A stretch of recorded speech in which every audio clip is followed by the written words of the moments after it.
That's 28 kilograms. That's a pretty solid kettlebell.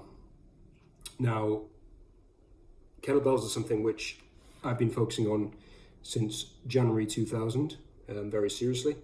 I hadn't really used them a lot previously, but now I do 4 to 5 sessions a week, and it's fair to say the results in terms of strength, suppleness, general resilience, bulletproof shoulders, really, really impressive. And I'm going to be sticking to kettlebells for this foreseeable future.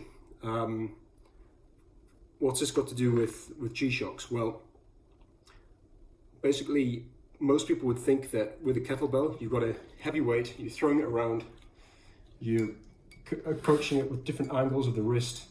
The wrist will be pushing from the back, from the front, depending if you're doing on a Turkish get-up or a press. Clearly a watch and a kettlebell aren't going to be a great mix together. However, I have been wearing a watch whilst doing kettlebell exercises for the past 5 months, and I've had no problems. How have I done that? With this.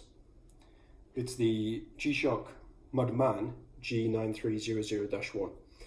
Now, I'm wearing, right now, the Mudmaster GWG-1000. The challenge with a watch like this, if you were to wear it during a kettlebell workout, as I say, it's too bulky.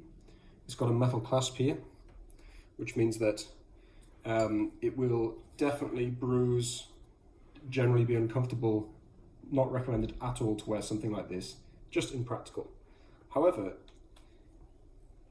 people like me who are data driven want to keep track of kettlebell workouts. They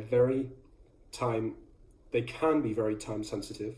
You want to keep an eye on a clock. You want to track your progress, and some people just prefer having a watch on their wrist to do that, rather than watching a watch on the wall or anywhere nearby. Now, I like wearing a watch on my wrist.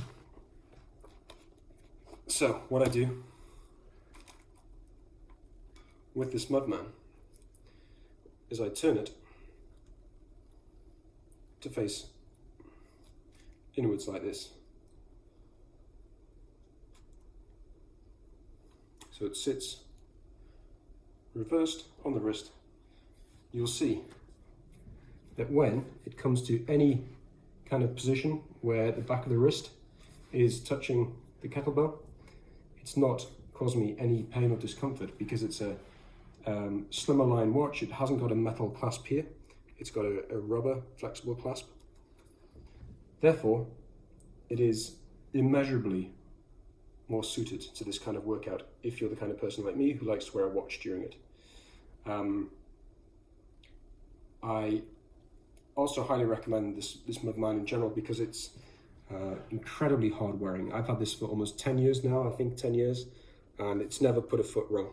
It's tough solar, it's got compass on it, it's got barometer and world times, 31 time zones, 48 cities. You got your stopwatch, 999 hours, 59 minutes, 59 seconds. Elapsed time, split, first, second place times, things like that. Countdown timer, measuring unit is 1 second. It's a really, really practical machine to have on your wrist when you're using these. So people think that you can't use watches when you're doing kettlebells. Not necessarily true. Just try and get the right kind of watch for the job. The other thing that's very important about this is that it is highly, highly shock resistant. Obviously G-Shocks, that's the game they're in. But if you think that I've probably done 4 workouts a week with the weight, like 32 kilograms, 28 kilograms, 16 kilograms, different modalities, high repetitions, that's a lot of force, that's a lot of pendulum movements, that's a lot of impact going through the wrists and the hands and this watch, and it puts up with it all.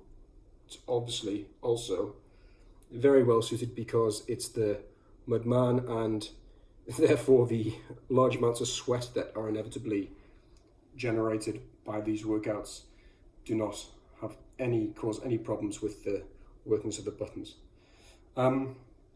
So yeah, I think that summarizes what I wanted to say nicely. Kettlebells are something that I've got into more recently, and I think I highly recommend them to anyone who's struggling to work out at the moment. If you can't get to a gym, you probably only need 1 or 2 kettlebells to keep incredibly fit. This is what I've found. I think it's something that people should be thinking more about at the moment. And if you're able and lucky enough to have access to one of these, I highly recommend you think about picking it up and learning about how to swing it safely and how to improve your strength, your resilience, and your fitness. Thanks very much, guys.